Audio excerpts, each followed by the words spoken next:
আসসালামু আলাইকুম। ঈদের জন্য আমি আজকে নিয়ে এসেছি বাংলাদেশি ট্রেডিশনাল খাবারের মধ্যে অন্যতম একটি খাবার বিফ রেজালা। আমি চেষ্টা করেছি মোটামুটি ট্রেডিশনাল ওয়েতেই আজকের এই বিফ রেজালাটা তৈরি করতে। আশা করব আপনাদের আজকের এই রেসিপিটি ভালো লাগবে। বিফ রেজালা রান্না করার আগে আমি এখানে কিছু মশলার মিশ্রণ একসাথে করে ব্লেন্ড করে নিচ্ছি।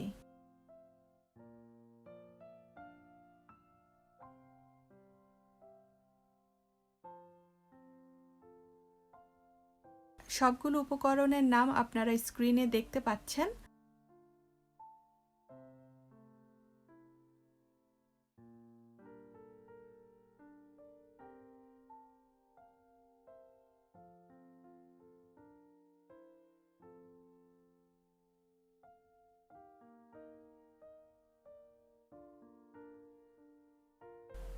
টক দই সহ বাকি মশলার উপকরণগুলোকে এখন একসাথে দিয়ে আমি ব্লেন্ড করে নিয়েছি।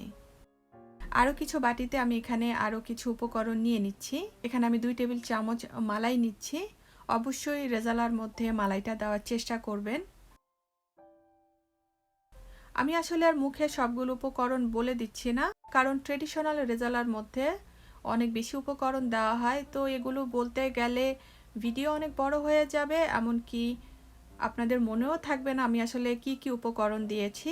তাই আমি দেখুন স্ক্রিনেও লিখে দিচ্ছি, আর ডেসক্রিপশন বক্সেও ক্লিয়ারলি লেখা থাকবে যে কি কি উপকরণ দিয়েছি এবং কতটুকু পরিমাণে দিয়েছি।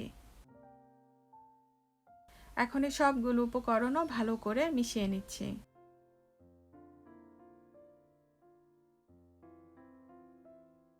জাফরান বা স্যাফরনটা না থাকলে সেটা না দিলেও চলবে।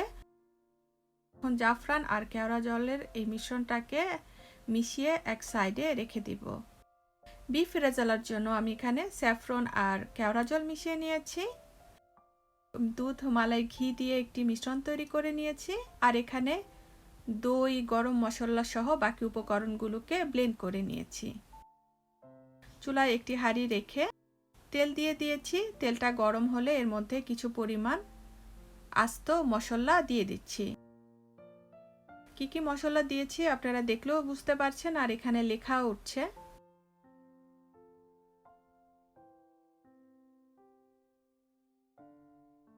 মশলাগুলোকে কিছুক্ষণের জন্য ভেজে নিব।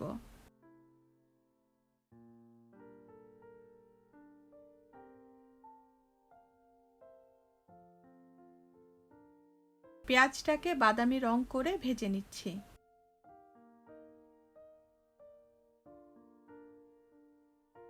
পানি দিয়ে নরম করে নিলাম পেঁয়াজটাকে।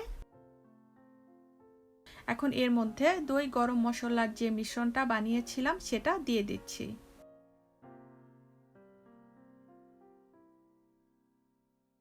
দিয়ে 2-3 মিনিটের মতো জাল দিয়ে নিব। এখন এর মধ্যে দিয়ে দিচ্ছি লবণ পরিমাণ মতো।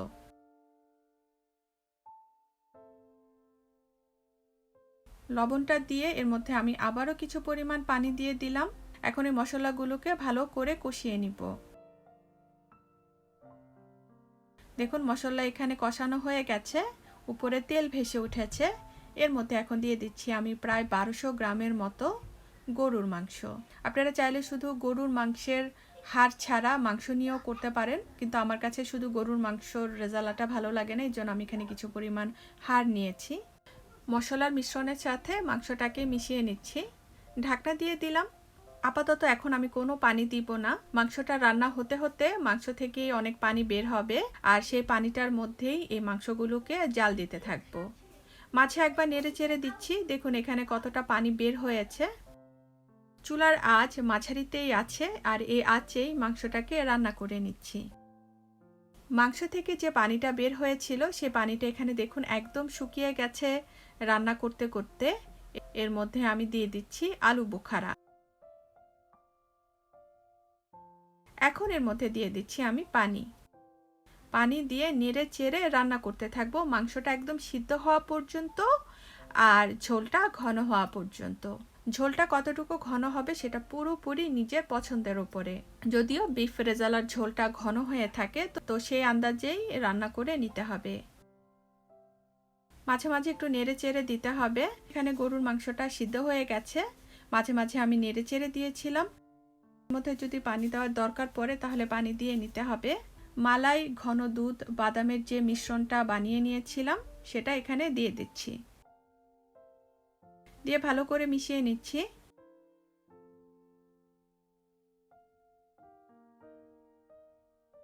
আস্ত কাঁচামরিচ দিয়ে দিলাম, কেওড়া জল আর জাফরানের মিশ্রণটা দিয়ে দিচ্ছি, কিছু পরিমাণ পেঁয়াজ বেরেস্তা দিয়ে দিলাম। এতক্ষণ তো চুলার আঁচ মাঝারিতে ছিল, এখন মাঝারি থেকে একটু কমিয়ে দিয়ে আরও প্রায় 15 থেকে 20 মিনিটের মতো বিফ রেজালাটাকে রান্না করে নিব। প্রায় 20 মিনিট পরে বিফ রেজালাটা এখানে তৈরি, একটি সার্ভিং ডিশে তুলে নিচ্ছি।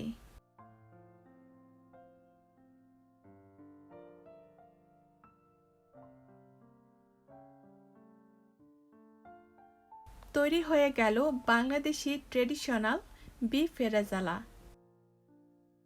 দেখলেন তো কালারটা কতটা সুন্দর হয়েছে, আর দেখতেও অনেক ইয়ামি লাগছে। এই তো শেষ হয়ে গেল আমার বিফ রেজালার রেসিপিটি। ভালো থাকবেন সবাই, আজকে চলে যাচ্ছি, আল্লাহ হাফেজ।